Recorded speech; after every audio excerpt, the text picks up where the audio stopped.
बहुत समय पहले प्राचीन भारत में विक्रमगढ़ नाम का एक राज्य था, जिस पर अत्यंत क्रूर और निर्दयी राजा विकराल सिंह का राज्य था। राजा हर दिन एक नई लड़की से विवाह करता और दूसरे ही दिन अपनी उस नव विवाहिता पत्नी को फांसी पर लटका देता। राजा के इन कठोर और क्रूर फैसलों से उसकी सारी प्रजा बहुत दुखी थी। राजा के मंत्री और दरबारी भी उससे बहुत दुखी थे, पर उनकी इतनी मजाल नहीं थी कि वो राजा के सामने अपनी नाराजगी जाहिर कर पाते या उसे समझाने का प्रयास करते। पूरे राज्य में एक अजीब से भय के माहौल के साथ एक सन्नाटा पसरा रहता। राज्य के लोग जानते थे तो बस इतना कि राजा हर दिन एक नई लड़की से शादी करता है और अगली सुबह उसे मौत के घाट उतार देता है। पर वो ऐसा क्यों करता है, इसके पीछे के कारण को कोई नहीं जानता था। राज्य के दक्षिणी छोर पर घने जंगलों के बीच एक बूढ़ा जादूगर अपनी बेटी सुदक्षिणा के साथ रहता था। वो राजा के कृत्यों से भली भांति परिचित था, इसलिए समय रहते वो नगर को छोड़कर बाहर जंगल में रहने लगा। उसकी बेटी सुदक्षिणा अत्यंत सुंदर, अक्लमंद और साफ हृदय वाली लड़की थी। वह अपने पिता के पास आने वाले हर व्यक्ति की मदद करती थी। अगर कोई बीमार आता तो वह औषधियां बनाकर उसे ठीक कर देती। अगर कोई दुखी आत्मा उसके पास आती तो वह अपनी बातों से उसे सुकून देती। एक दिन जब जादूगर को किसी कार्य से नगर जाना था तो सुदक्षिणा भी जिद करके उस दिन अपने पिता के साथ चल पड़ी। जब दोनों नगर के प्रवेश द्वार पर पहुंचे तभी नगर से रोते बिलखते राजा को बद्दुआएं देते लोग आज फिर से उसके द्वारा फांसी दी गई एक लड़की के शव को उठाए आ रहे थे। बूढ़े जादूगर ने उनको देखा तो उसको सारा माजरा समझते देर न लगी। उसने तुरंत अपनी बेटी को वहां से चलने के लिए कहा,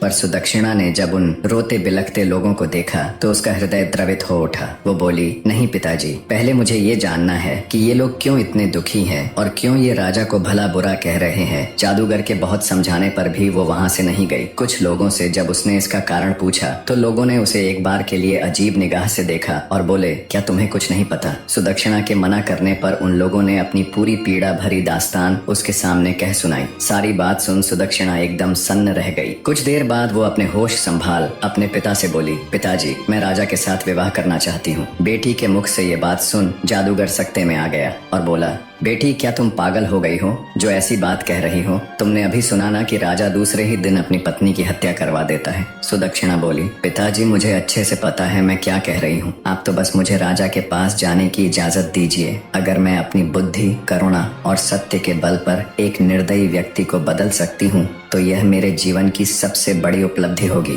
वरना एक दिन मरना तो सभी को है और किसी की मृत्यु राजा के नहीं बल्कि उस ऊपर वाले के हाथ में है। बहुत कहने सुनने पर ना चाहते हुए भी जादूगर को अपनी बेटी की जिद के आगे झुकना पड़ा। उसने भारी हृदय के साथ अपनी बेटी को राजा के पास जाने की इजाजत दे दी। पिता से आज्ञा मिलने पर सुदक्षिणा उनको प्रणाम कर एक दृढ़ निश्चय के साथ राजा के महल की ओर चल पड़ी। आखिर क्यों राजा विवाह के एक दिन बाद ही अपनी नव विवाहिता पत्नी को फांसी पर लटका देता था। शुरू से राजा ऐसा क्रूर और निर्दयी नहीं था। वो एक बड़ा ही नेक दिल और प्रजा को चाहने वाला राजा था। जब वो शादी के लायक हुआ तो उसके पिता राजा नंदसेन ने उसका विवाह रूपवती के साथ कर दिया। रूपवती बिल्कुल अपने नाम की ही तरह अति सुंदर स्त्री थी। राजा विकराल सिंह भी उसके रूप का कायल हो गया। वो दिलोजान से अपनी पत्नी को प्यार करने लगा। सब कुछ ठीक चल रहा था, पर फिर एक दिन ऐसा हुआ कि राजा के पैरों नीचे से जमीन खिसक गई। एक दिन राजा कचहरी से सीधा रानीवास की तरफ चला गया। जब वो रानी के कक्ष में पहुंचा तो उसने देखा उसकी पत्नी रूपवती एक गुलाम के साथ इश्क लड़ा रही है। ये देख राजा विकराल सिंह का संसार उजड़ गया। उसने तुरंत अपनी पत्नी और उस गुलाम को जिंदा एक दीवार में चुनवा दिया।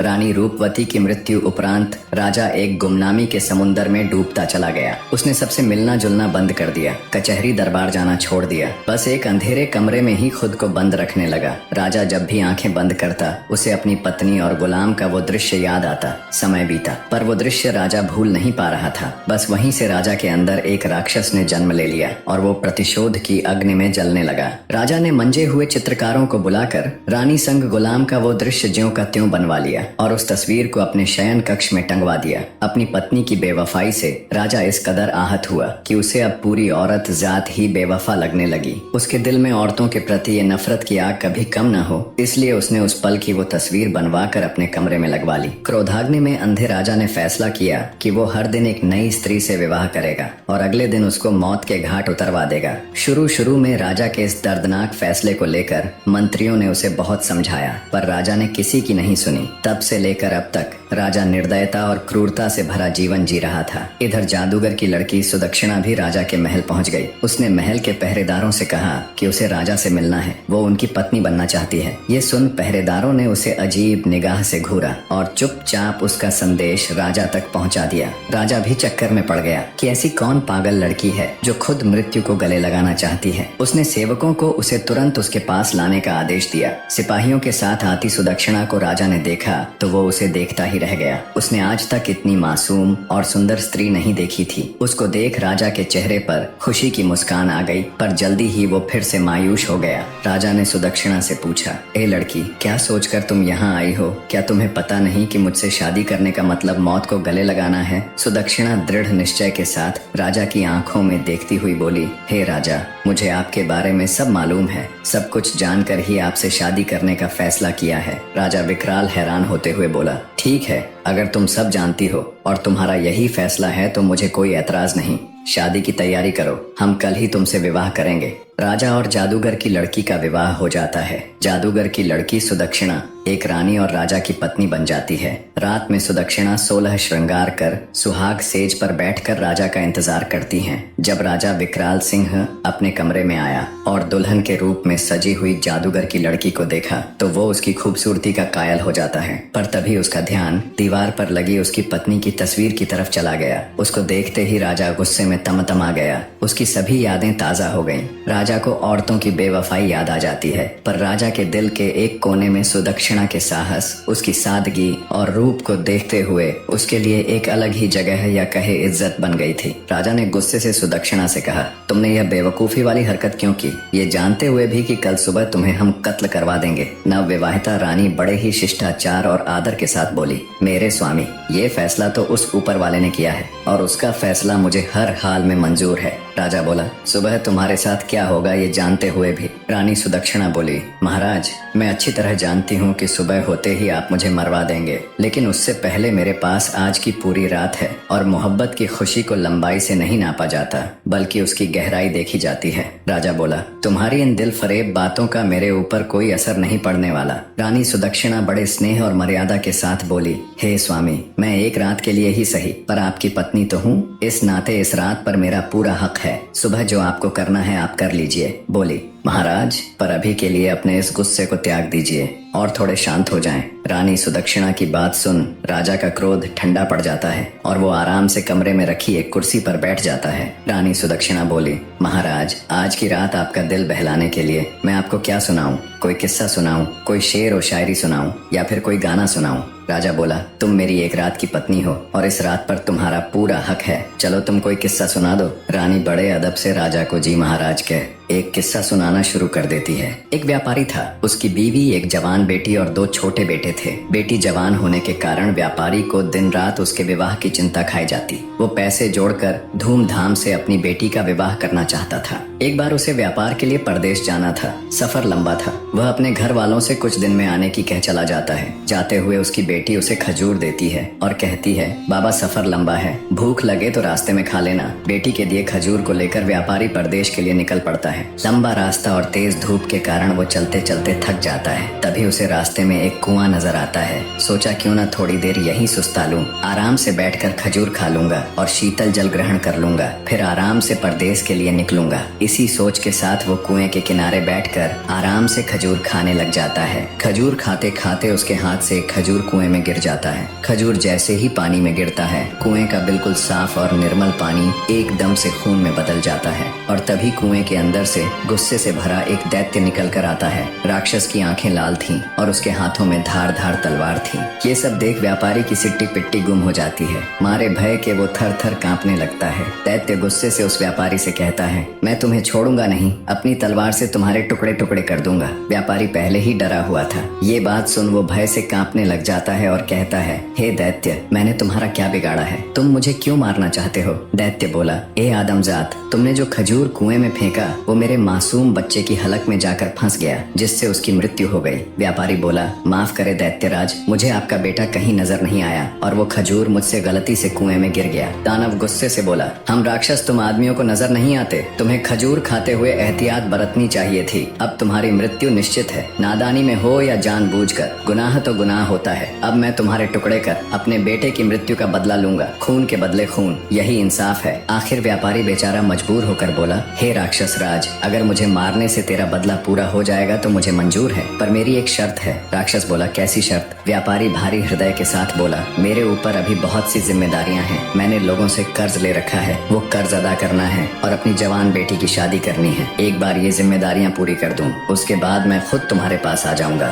फिर तुम बेशक अपना बदला पूरा कर लेना। ये सुन राक्षस सोच में पड़ जाता है। इतनी कहानी कहते कहते सवेरा हो जाता है और रानी किस्सा सुनाना बंद कर देती है। राजा बोला, तुम चुप क्यों हो गई? मुझे बताओ कि राक्षस ने व्यापारी को मार दिया या फिर उसे उसके कहे अनुसार कुछ समय की मोहलत दे दी। रानी बोली, महाराज, रात खत्म तो बात खत्म, अब सुबह हो चुकी है और मेरे मरने का वक्त आ गया है। राजा बोला, लेकिन मुझे कम से कम इतना तो बता दो कि राक्षस ने उसे मारा या छोड़ दिया। रानी बोली, हे राजा, कहानी बहुत लंबी है, पूरी बताने के लिए वक्त की जरूरत है और अब वक्त खत्म हो चुका है। ये सुन राजा सोच में पड़ जाता है। कुछ सोचकर राजा जब अपनी नव विवाहिता रानी से कहता है, तुम चिंता मत करो, हम वक्त को रोक देंगे, हम तुम्हें एक दिन की जिंदगी और प्रदान करते हैं, अब तुम किस्सा सुनाओ। तब रानी बोली, नहीं मेरे सरताज, किस्से तो रातों को सुनाए जाते हैं, सुबह का वक्त हो चला है, आप अपने राजसी कार्य कीजिए, आगे का किस्सा तो मैं रात को ही सुनाऊंगी। ये सुन राजा सोचता है, कितनी ही लड़कियां मेरे पास आईं और मौत के घाट उतार दी गई, सबके चेहरे पर मौत का भय साफ नजर आता था, पर इसके चेहरे पर तो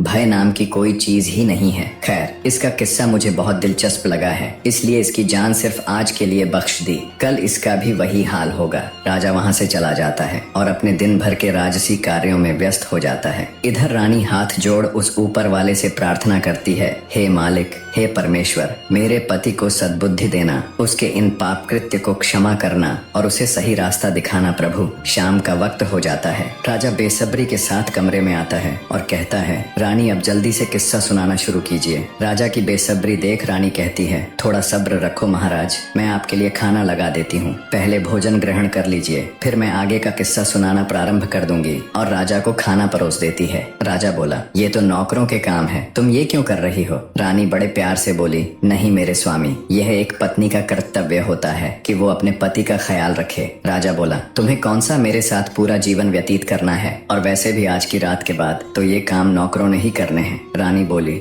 हे स्वामी, आज की रात ही सही, पर आपकी सेवा करने का मौका तो मिला, मरते समय सुकून से मर सकूंगी, जितना भी समय मिला अपने पति की सेवा तो की। ये सुनकर राजा के दिल को बहुत सुकून मिला, लेकिन तभी उसको अपनी बीवी की बेवफाई याद आ गई। राजा गुस्से से बोला, ये फालतू की बातें मुझसे न करो और जल्दी से किस्सा सुनाना शुरू करो। राजा की बात सुन रानी किस्सा सुनाना शुरू कर देती है। व्यापारी की बात सुन थोड़ी देर विचार कर दैत्य बोला, अगर मैं तुम्हें कुछ समय की मोहलत दे दूं तो क्या गारंटी है कि तुम वापस आओगे? व्यापारी बोला, हे राक्षस राज, उस ऊपर वाले की कसम खाकर कहता हूँ कि मैं अपने कामों को अंजाम देकर यहाँ जरूर आऊंगा और खुद को तुम्हारे हवाले कर दूंगा, मेरा विश्वास करो। दैत्य बोला, ठीक है, मैं तुम्हें 40 दिन की मोहलत देता हूँ। व्यापारी दैत्य का शुक्रिया करते हुए अपने घर की तरफ चल देता है। कुछ दिन के सफर के बाद वो अपने घर पहुँच जाता है। व्यापारी को घर आया देख उसके बीवी बच्चे खुश हो जाते हैं। उसकी पत्नी कहती है, स्वामी, आप थक गए होंगे, हाथ मुंह धो ले, मैं अभी आपके लिए खाना लगाती हूँ। इस बार पता नहीं क्यों मेरा दिल बहुत घबरा रहा था,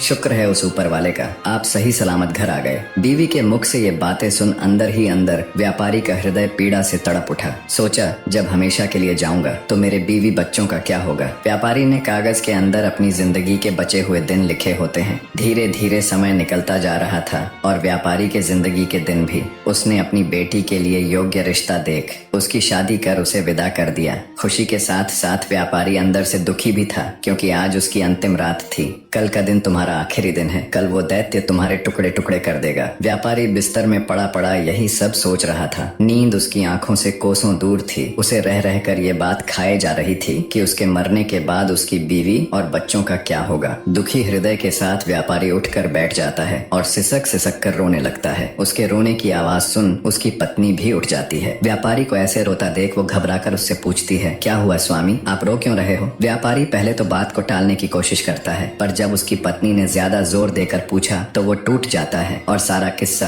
अपनी पत्नी को रोते रोते कह सुनाता है। सारी बात सुन व्यापारी की पत्नी का कलेजा मुंह को आ जाता है। वो तड़प उठती है और कहती है, स्वामी आपकी जगह पर मैं उस दैत्य के पास जाऊंगी। मुझे चाहे कुछ भी हो जाए, चाहे वो दैत्य बेशक मेरी जान ही ले ले, पर मैं आपको कुछ भी नहीं होने दूंगी। राजा किस्से के बीच में ही बोल पड़ता है, वाह क्या औरत है, ऐसी औरत भी दुनिया में होती है। ऐसी नेक और वफादार बीवी की दहलीज पर तो फरिश्ते भी अपना सिर झुकाएं। रानी बोली, बिल्कुल ठीक कहा महाराज, कुछ बदकार औरतें होती हैं जिनकी वजह से सभी औरतों पर उंगली उठाई जाती है और सबको एक जैसा समझा जाता है। यह सुनकर राजा सोच में पड़ जाता है। रानी आगे का किस्सा सुनाना शुरू कर देती है। व्यापारी अपनी पत्नी को समझाता है और कहता है, ऐसी बात मत करो प्रिय, मेरे होते हुए अगर तुम्हें कुछ हो जाए तो धिक्कार है मेरे ऊपर। तुमने ये कह भी कैसे दिया कि तुम मेरी जगह उस राक्षस के पास चली जाओगी? गलती तो मुझसे हुई है और इस गलती की सजा तो मुझे ही भोगनी पड़ेगी। तुम मेरे बच्चों का ख्याल रखना, उन्हें मेरी कमी कभी महसूस मत होने देना। व्यापारी अपनी पत्नी को खूब समझाता है। ऐसे ही बातों बातों में रात निकल जाती है और सुबह हो जाती है। व्यापारी भारी हृदय के साथ अपने छोटे बच्चों और बीवी को गले लगाकर उनसे विदाई ले सफर के लिए चल पड़ता है। लंबा रास्ता तय कर वो उसी जगह पहुंच जाता है जहां उसे वो दैत्य मिला था। व्यापारी दैत्य को आवाज देता है, हे राक्षस राज, मैं तुम्हारे पास आ गया हूँ। मेरे 40 दिन पूरे हो गए हैं, आओ और मेरी जान लेकर अपना बदला पूरा कर लो। व्यापारी की बात सुन दैत्य बाहर आता है और व्यापारी को कहता है, तुम बहुत बहादुर हो जो इस तरह खुद मेरे पास मौत के मुंह में आ गए, लेकिन ए आदमजात, मैं तुम्हें मारूंगा नहीं क्योंकि मैं तुम्हें माफ कर चुका हूँ। दैत्य आगे कहता है, जब तुमने मुझसे समय मांगा था तब मुझे तुम्हारे ऊपर यकीन नहीं था, इसलिए उसी दिन से मैं तुम्हारा पीछा कर रहा था। तुमने जो कुछ कहा था वो बिल्कुल सत्य था। अब जाओ और अपने बीवी बच्चों को संभालो, तुम्हारे बिना उनका रो रो कर बुरा हाल है। दैत्य के मुख से ये बातें सुन व्यापारी की खुशी का ठिकाना नहीं रहा। उसने उस दैत्य का हाथ जोड़ शुक्रिया किया। किस्सा जब समाप्त हुआ तब तक राजा पूरी तरह भावुक हो चुका था। वो अब रानी की तरफ प्यार भरी नजरों से देख रहा था। रानी बोली, हे महाराज, सभी औरतें बिल्कुल भी एक जैसी नहीं होती और जब तक आप उस तस्वीर को अपने कमरे से नहीं हटा दोगे तब तक आपकी पीड़ा कभी कम नहीं होगी और आप हर औरत को बदकार ही समझेंगे। इतना सुन राजा अपनी बेवफा पत्नी की वो तस्वीर फाड़कर उसे नष्ट कर देता है और रानी के हाथों को अपने हाथ में लेकर कहता है, हे रानी, आज तुमने मेरा हृदय परिवर्तित कर दिया। मुझ पापी से पता नहीं कितने पाप हुए हैं। हे रानी, तुम धन्य हो, आज तुमने मेरी आंखें खोल दी।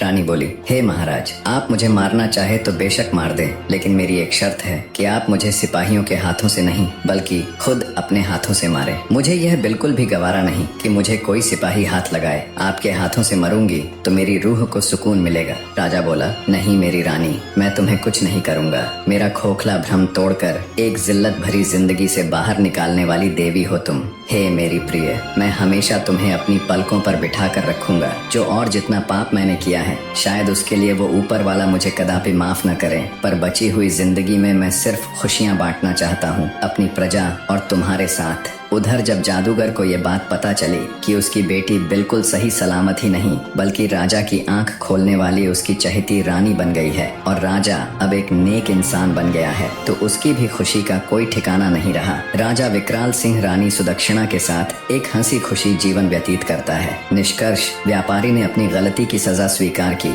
लेकिन उसकी पत्नी और बेटी की निष्ठा और प्रेम ने उसे अंततः एक नई राह दिखाई। राक्षस ने उसकी ईमानदारी और समर्पण को देखकर उसे माफ कर दिया और वह घर लौटने में सफल हुआ। राजा ने रानी की समझदारी और बलिदान को समझा और अपनी पुरानी पीड़ा से मुक्ति पाई। यह कहानी बताती है कि सच्चे प्रेम और नैतिकता की शक्ति से ही जीवन में बदलाव लाया जा सकता है। कहानी में अंत तक बने रहने के लिए आप सबका एक बार फिर से तहे दिल से धन्यवाद। कमेंट करके स्टोरी कैसी लगी अपनी राय जरूर दीजिए और आपके ध्यान में कोई ऐसी कहानी है जिसे आप एक बेहतरीन वीडियो के रूप में देखना चाहे तो जरूर बताएं।